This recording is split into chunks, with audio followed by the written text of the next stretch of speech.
être le plus court possible pour que ce soit interactif et que tout le monde puisse s'exprimer. Madame, allez-y. En 1946, Gaston Defferre signe un accord qui donne plus de 64% d'obligation de parution sur les écrans français, chaînes de TSF, chaînes de Télénaissance et même dans la presse, dans les mainstream, de produits américains.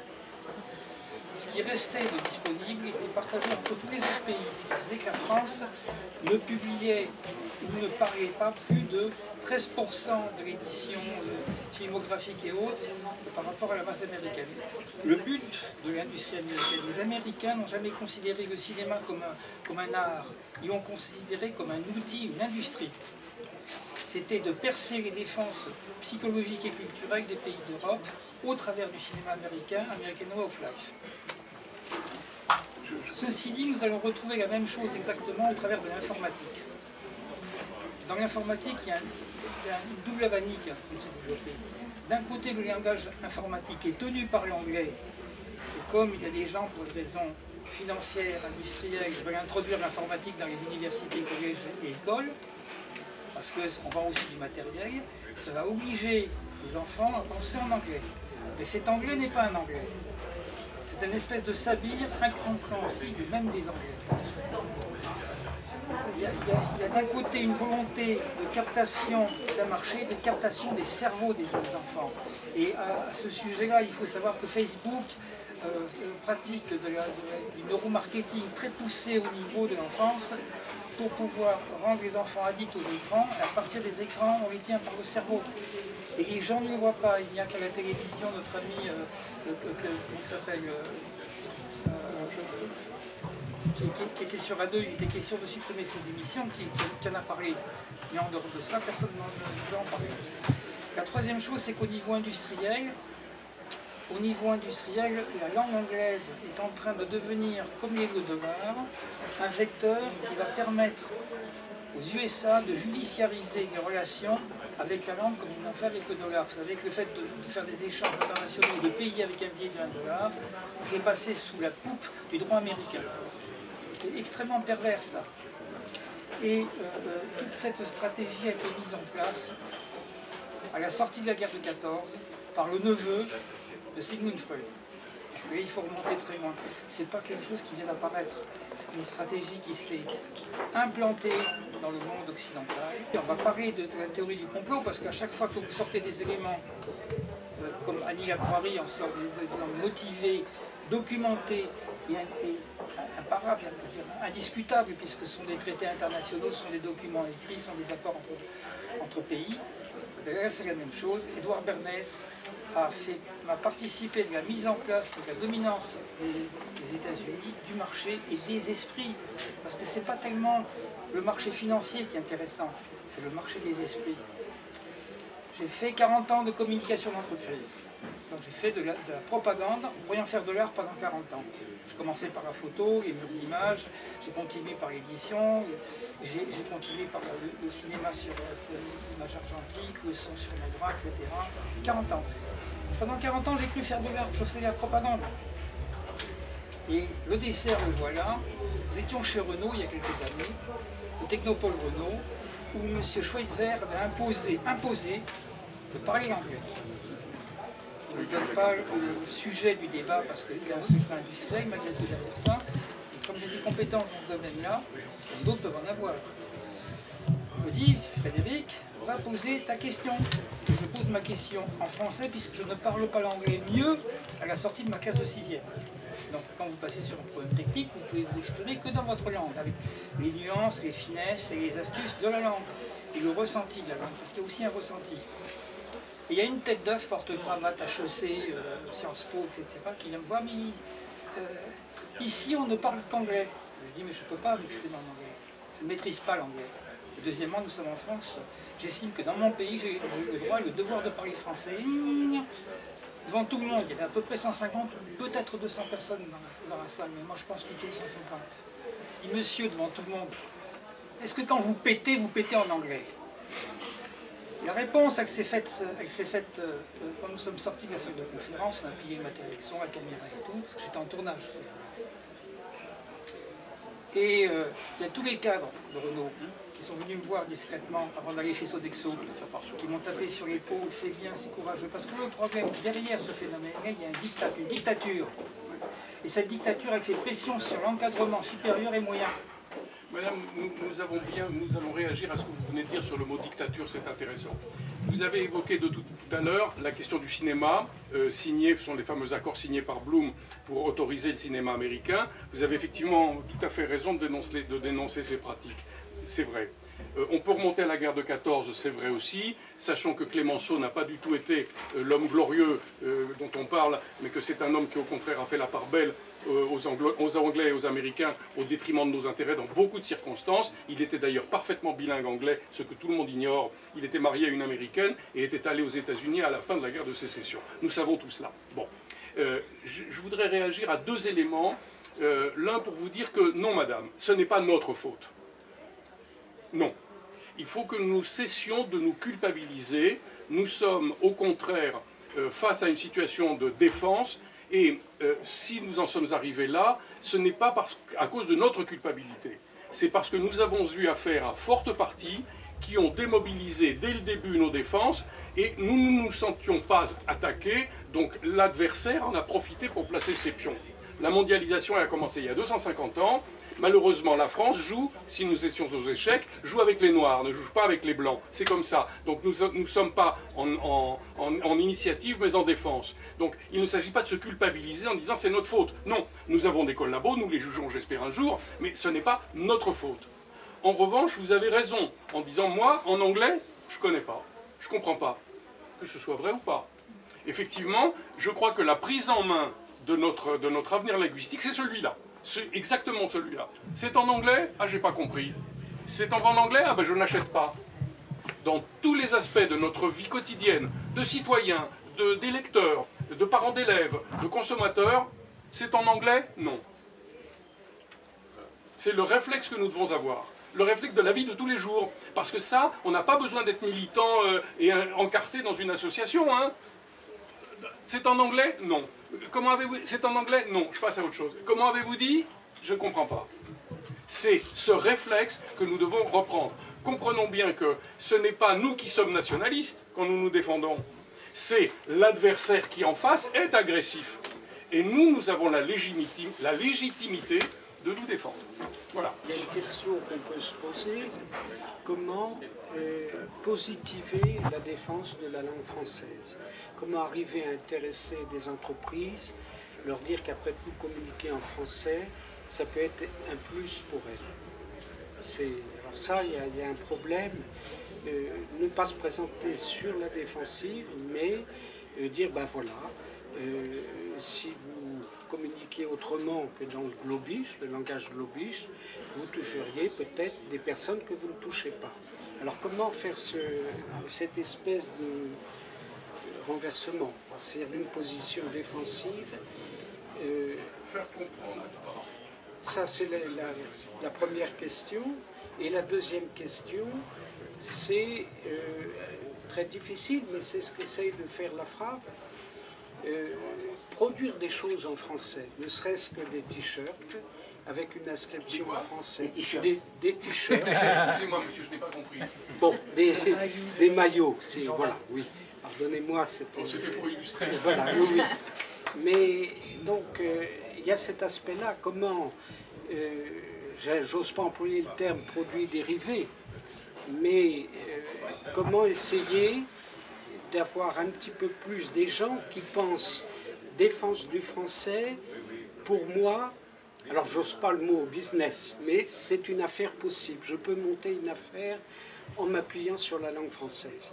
Bon, apparemment, ça semble pas du tout opportun, puisque toutes les petites jeunes entreprises innovantes se désignent même en anglais, mais il y a essayer de susciter un intérêt pour les créateurs, pour les gens qui créent une entreprise de partage, de services, pour essayer de la concevoir en valorisant le français. Alors, voilà deux questions. Pour répondre à votre question, monsieur, comment positiver, faire en sorte que le français soit de nouveau valorisé et à l'heure actuelle dans le monde de l'entreprise en particulier, mais pas seulement, je dois vous dire que ça me paraît très difficile, mais il faut essayer d'aller dans cette direction. Très difficile parce que, comme je vous le disais tout à l'heure, et nous sommes tous d'accord à cette tribune, il y a un plan qui a été mis en branle il y a plusieurs décennies, et avec beaucoup de moyens financiers, avec de la corruption, et qui a fini par aboutir au fait que nos élites se sont vendues. Voilà, vendues aux plus offrants. Et donc le bon peuple se trouve à l'heure actuelle dans une situation il suit. Et les canaux audiovisuels, télévisuels, toute la presse, tout ce petit monde est passé à l'anglais.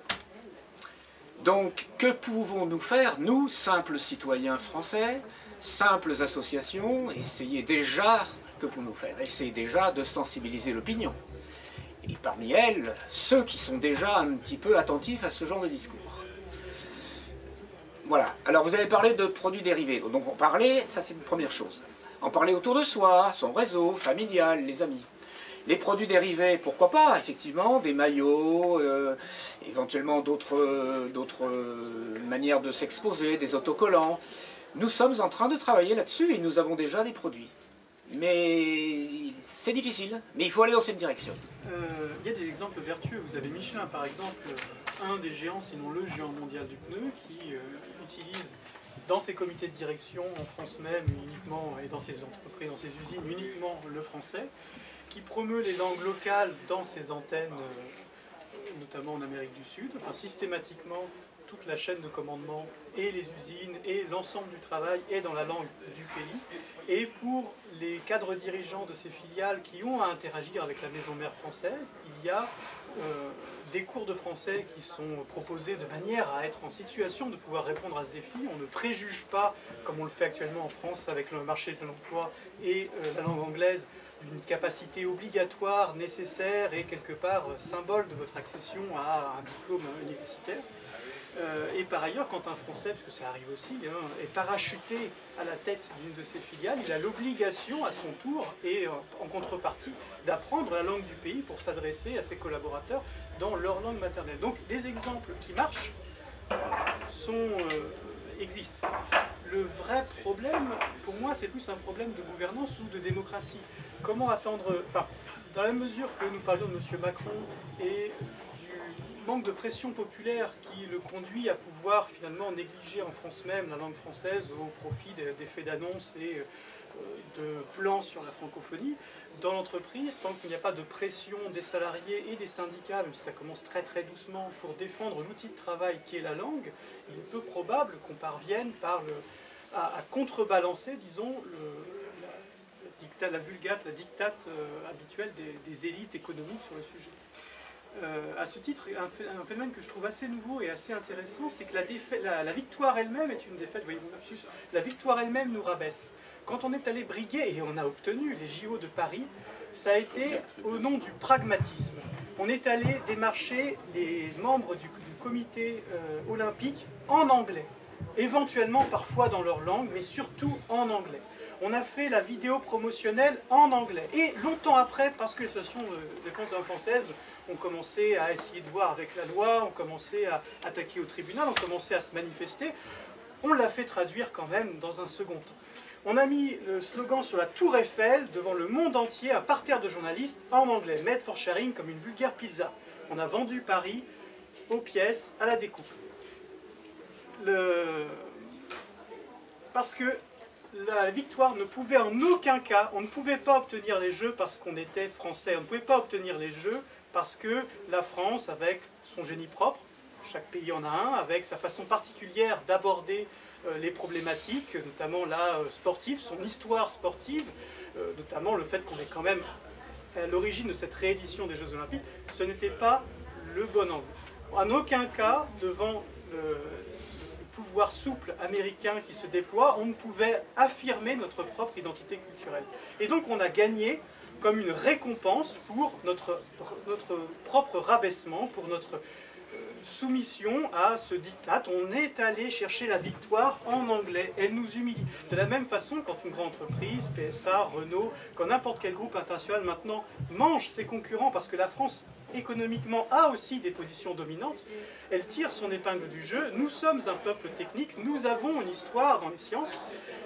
La victoire est une défaite pour les salariés qui se voient contraints du jour au lendemain parce qu'on a racheté l'entreprise allemande, parce qu'on est allé chercher l'entreprise américaine. Quand Alcatel mange Lucent, quand la France se démarque et vainque sur le plan du marché, sur ce fameux Graal, sur ce terrain de joute mondiale, quand on gagne face aux géants américains, quand on les achète, finalement c'est nous qui nous soumettons à leur langue. C'est nous qui avons à transférer toute notre documentation, une partie de nos dirigeants, parce que du coup évidemment quand vous avez toute la chaîne de commandement qui se fait dorénavant en anglais, puisque bon, on ne va quand même pas imposer à des Américains de parler notre langue, c'est tellement plus facile de l'exiger des Français, quand bien même c'est eux qui ont conduit aux bons résultats, qui ont permis le rachat et non pas d'être rachetés.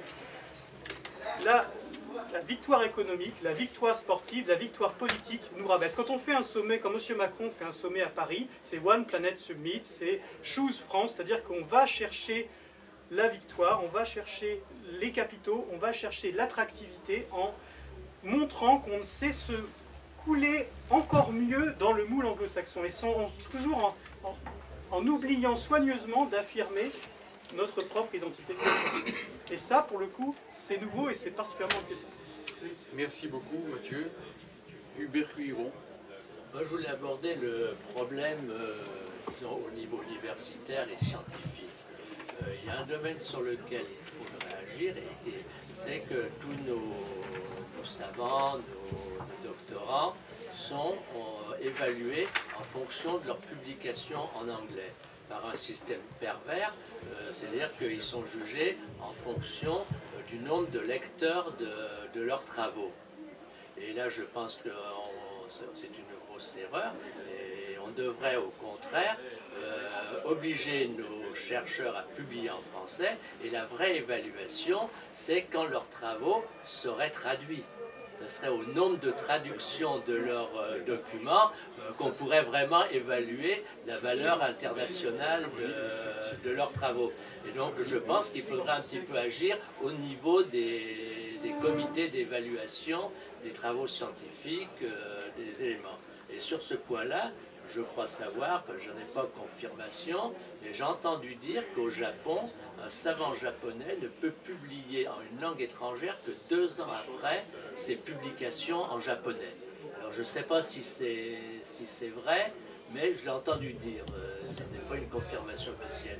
Et ça me paraît c'est un procédé qui me paraît très très intéressant.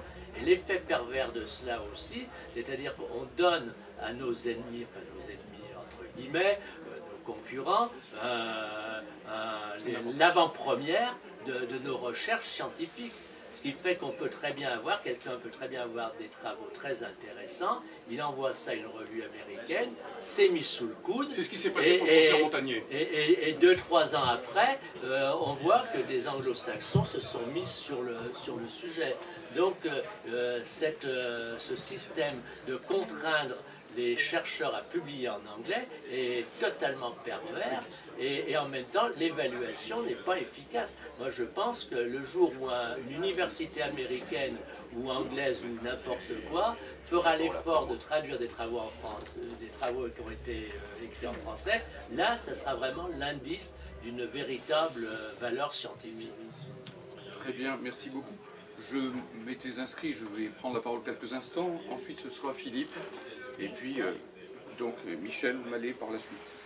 Bien, donc moi je voulais dire 2 ou 3 petites choses par rapport à ce qui vient d'être affirmé. Alors concernant d'abord les questions scientifiques et les questions philosophiques plus largement, c'est effectivement dramatique de voir que cette espèce de désegmentation totale du marché mondial de la science, et même du marché mondial, il y en a un aussi de la philosophie par l'anglais, aboutit tout simplement à détruire les écoles et leur diversité, les écoles françaises, allemandes, japonaises et ainsi de suite. Alors les Japonais, effectivement, je confirme, se défendent mieux. Au départ, effectivement, leurs travaux doivent d'abord être publiés en japonais, si bien qu'il peut y avoir de cette façon-là un milieu japonais de réflexion, et donc une pluralité de réflexion à l'échelle mondiale.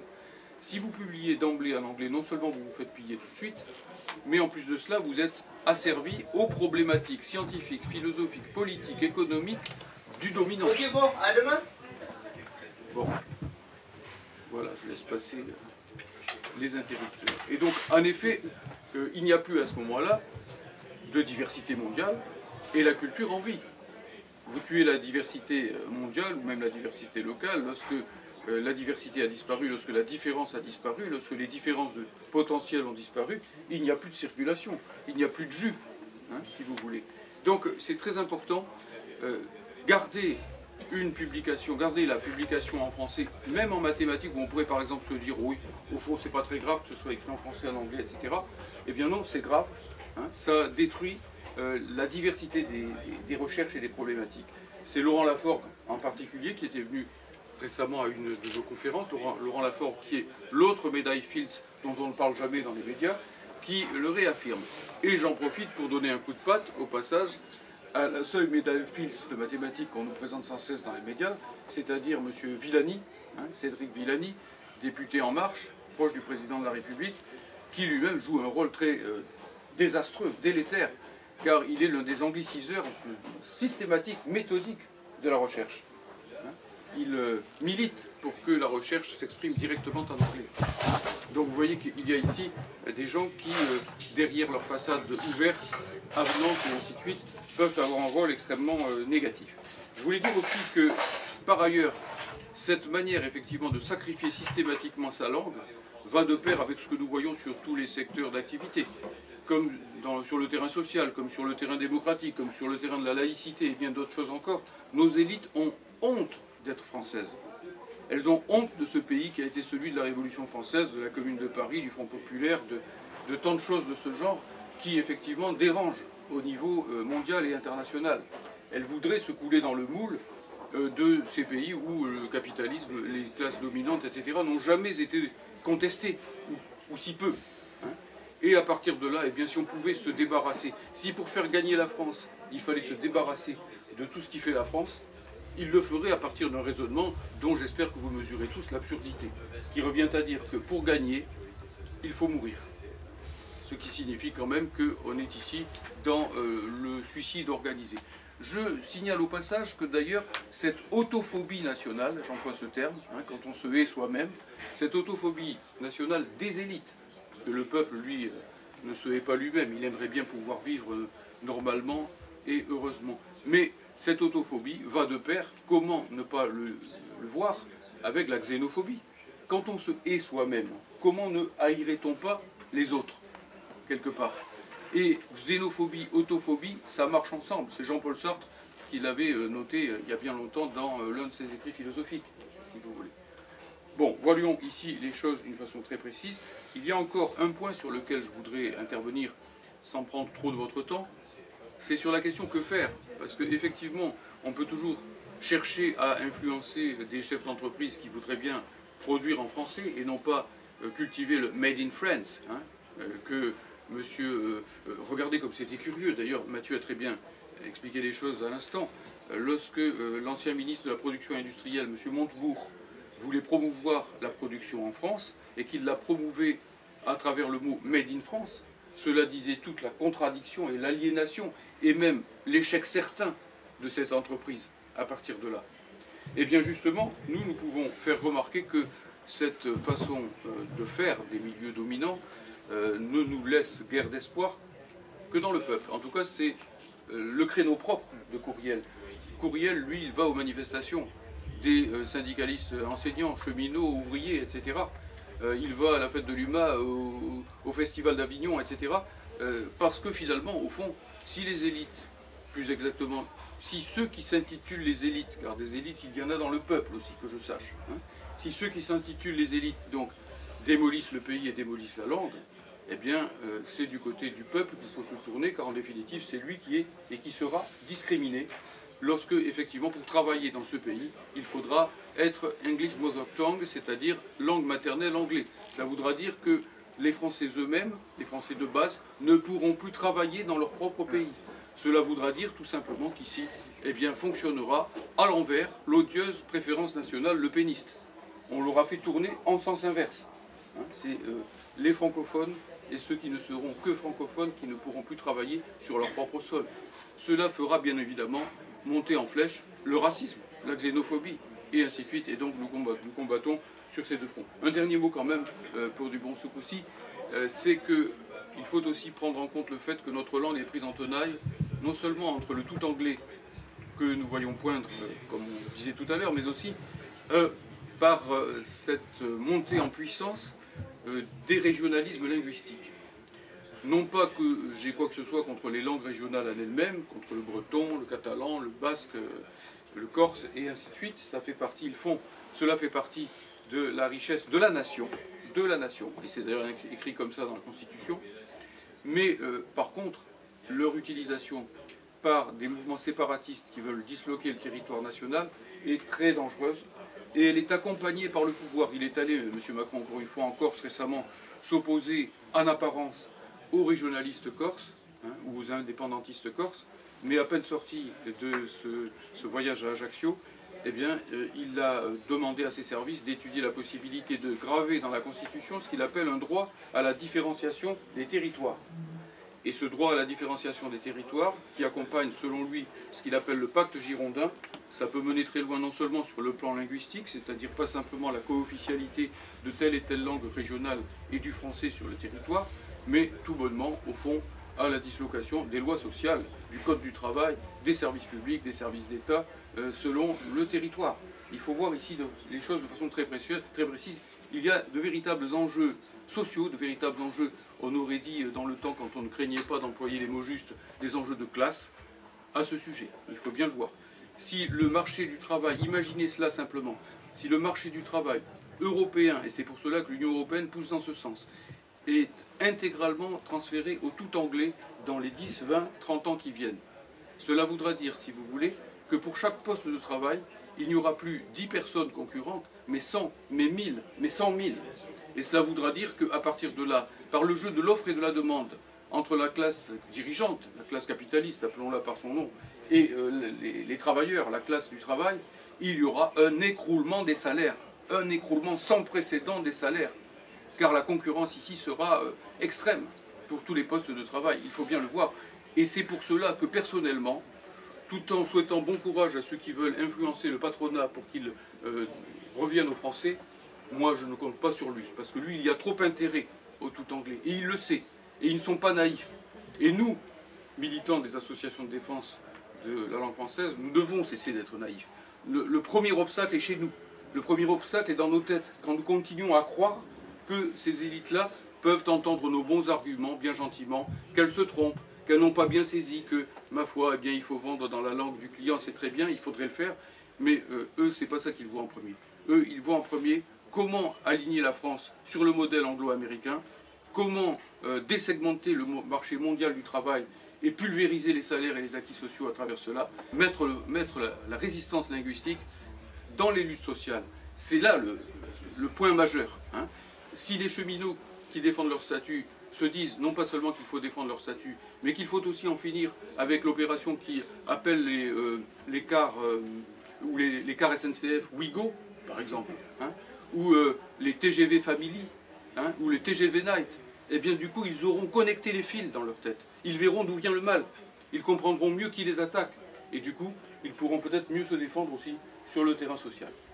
Voilà donc sur ce plan ce que je voulais dire. À partir de là, la parole était ensuite à Philippe. Vas-y Philippe. Je voulais rebondir effectivement sur deux petites choses. Monsieur certainement pensait, monsieur Mansuy pensait probablement davantage aux petites et moyennes entreprises qu'aux grandes entreprises mondialisées. Il est bien évident que la classe dominante ou l'oligarchie financière, effectivement, n'est pas la même dans ce cas-là. Un patron de PME est beaucoup plus au contact du terrain et sera plus facile à convaincre de parler la langue de son entourage, de ses clients et de ses salariés, qu'une très grosse boîte qui a décidé, dans un cabinet, de parler à l'anglais. Là, effectivement, en dehors de la lutte sociale, ça ne marchera pas autrement. Ça, on ne le convaincra pas autrement. Les petites boîtes, c'est un peu autre chose. Non, je voulais aussi tout simplement réagir d'une toute petite chose à ce que vous avez dit, monsieur, sur la visibilité des universitaires. Il est bien évident que votre proposition de publier en français et de calculer le nombre de fois où un article est lu, c'est tout simplement au fait qu'il soit traduit. Vous avez tout à fait raison, je suis universitaire et je suis tout à fait à ça. Cela dit, il faut savoir aussi que lorsque des francophones publient en anglais, ils sont rarement quand même lus, ils sont rarement beaucoup lus. Tout simplement parce que d'abord les anglophones lisent entre eux. Ça, c'est écrit en anglais par quelqu'un qui n'est pas anglophone de naissance. C'est sûrement du mauvais anglais, donc c'est rare qu'ils fassent de très gros efforts. Et nous-mêmes, francophones, vous croyez qu'entre un article en français, un article en anglais, nous aussi nous avons la paresse d'aller chercher le texte en anglais. Donc de toute façon, publier pour nous, francophones, en anglais, ce n'est pas une bonne visibilité, déjà indépendamment de tout. Les anglophones ne nous lisent pas et les francophones non plus. Donc il vaut mieux qu'on publie en français. Très bien, merci beaucoup. Et pourtant, les publications, Oui, je sais. surtout scientifiques, se font systématiquement, non? Oui, bien sûr, bien sûr. Thierry? Au détriment des connaissances. Parce que Au détriment des connaissances, bien sûr. Ils veulent se documenter. Bien sûr, au détriment On des n'y arrive connaissances. pas parce que- On juge à la forme, Merci. c'est-à-dire en anglais, au lieu de juger sur le fond, tout à fait d'accord. Merci de demander la parole avant de la prendre. Thierry, je vous redonne la parole ensuite, mais Thierry d'abord. Oui, je voulais simplement abonder dans le sens qui était exprimé par Philippe et par Georges à l'instant, pour vous dire ce que vous savez sans doute. Il est prévu par ceux qu'on appelle les membres du 1%, que dans quelques décennies, les progrès de la technologie feront que 80% de la population active seront inutiles. 80% seront inutiles pour faire marcher l'économie, tourner l'économie de la planète. C'est-à-dire que les 20% restants, eux, seront encore utiles. Je vous laisse imaginer dans quelles conditions. En attendant, tout ça a été théorisé par ce monsieur qui vient de décéder, monsieur Zbigniew Brzezinski, l'auteur du Grand Échiquier, et il compare cela, il appelle cela le tititainment, qui est un terme anglais, que je vais vous traduire dans quelques instants, je vais vous proposer une traduction. Ça a un rapport avec le sein, mais il n'y a pas de connotation sexuelle dans cela. Ça a un rapport avec l'endormissement d'un bébé qui est en train de téter le sein de sa mère. Donc on pourrait traduire peut-être tititainment comme assoupissement, endormissement des masses. Et regardez ce qui se passe à l'heure actuelle à la télévision française en particulier.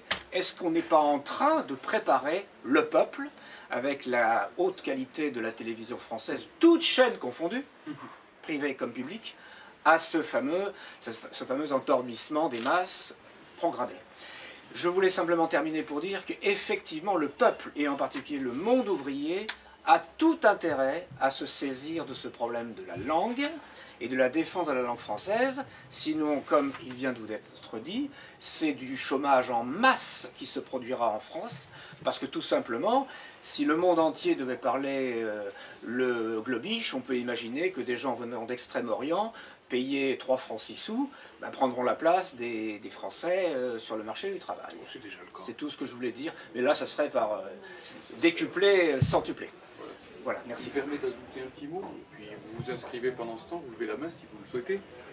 Oui, ce petit mot concerne le discours que va vraisemblablement, que est en train de tenir en ce moment même, sans doute, Emmanuel Macron, mais évidemment, nous ne pouvons pas être au four et au moulin, donc je me livre ici à une spéculation. Vous verrez bien si je me suis trompé ou pas.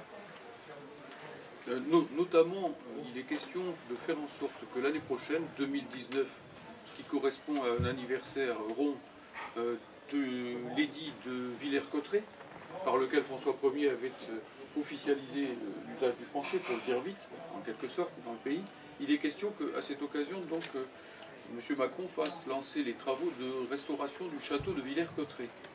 Et que de ce château, où a été signée donc l'ordonnance de François Ier, eh bien, il soit fait un centre mondial de la francophonie.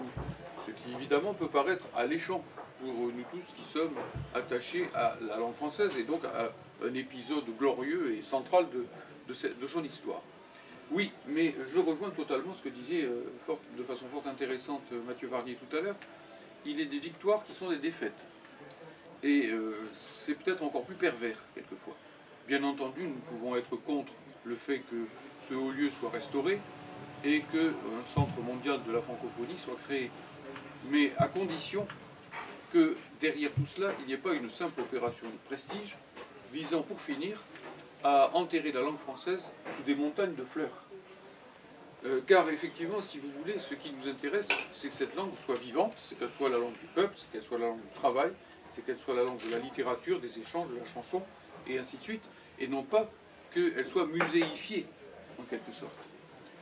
Donc ici, soyons très prudents, car lorsque parfois on veut enterrer ou tuer quelqu'un, on peut aussi, effectivement, pour faire passer la chose, pour la rendre en quelque sorte, comment dirais-je, acceptable, eh bien, l'embrasser, c'est le baiser de la mort, en quelque sorte. Et pour ma part, si vous voulez, je ne suis pas de ceux qui iront câliner, en quelque sorte, ou remercier l'assassin sous prétexte qu'il aura payé un enterrement de première classe à sa victime. Voilà, ça je tenais quand même à le dire d'une façon assez carrée. Bien entendu, maintenant, si des dispositions intéressantes pour notre langue sont prises cet après-midi, mais j'en doute, eh bien nous regarderons de plus près, nous ne sommes pas des sectaires. Cela dit, si vous voulez, nous sommes des linguistes. Et nous savons que, si vous voulez, les mots n'ont pas de sens pris isolément, ils ont toujours un sens dans un contexte. Ils ont un sens par différence, par cohérence. Et que la cohérence générale de ce pouvoir sur la question de l'anglais est extrêmement négative.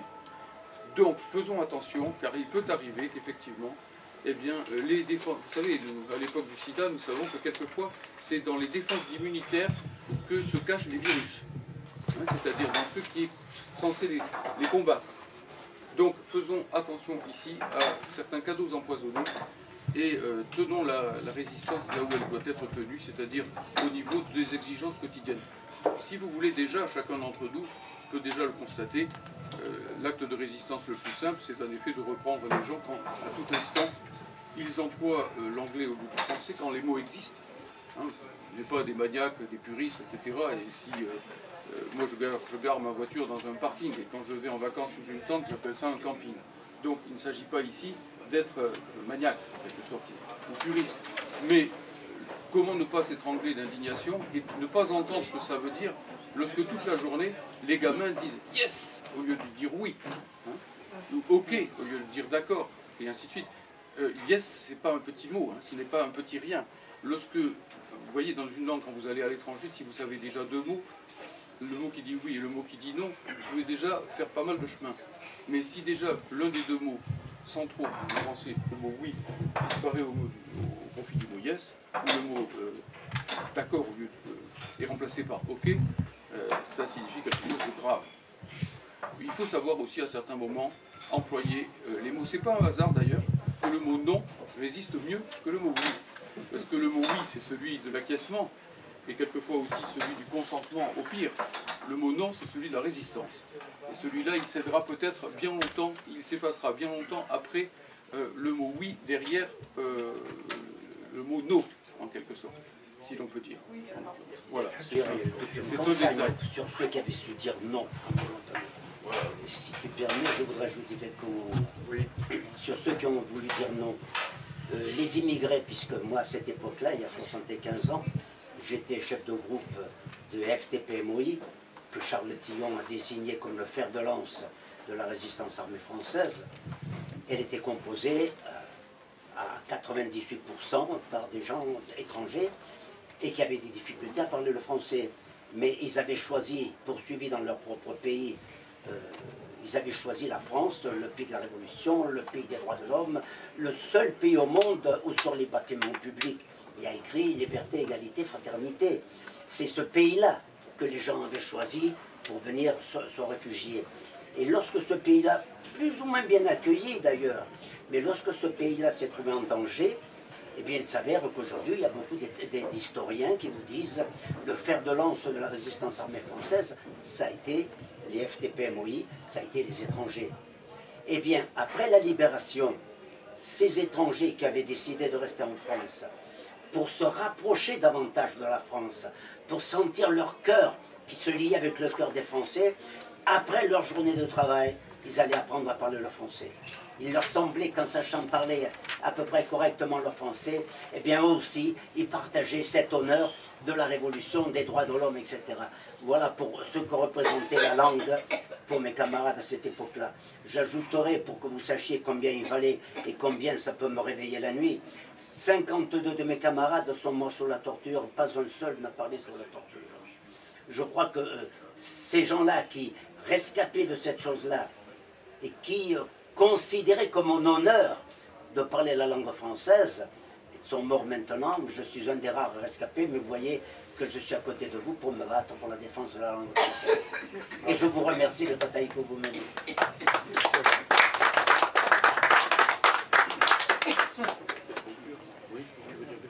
Oui, simplement, notre ami Georges Gastaud vient de parler de résistance. Monsieur, vous êtes un bel exemple de ce que nos pères et grands-pères ont fait. Et ayons quand même, soyons à la hauteur de ce que nos parents, grands-parents et arrière-grands-parents ont fait, et essayons d'imiter leur exemple.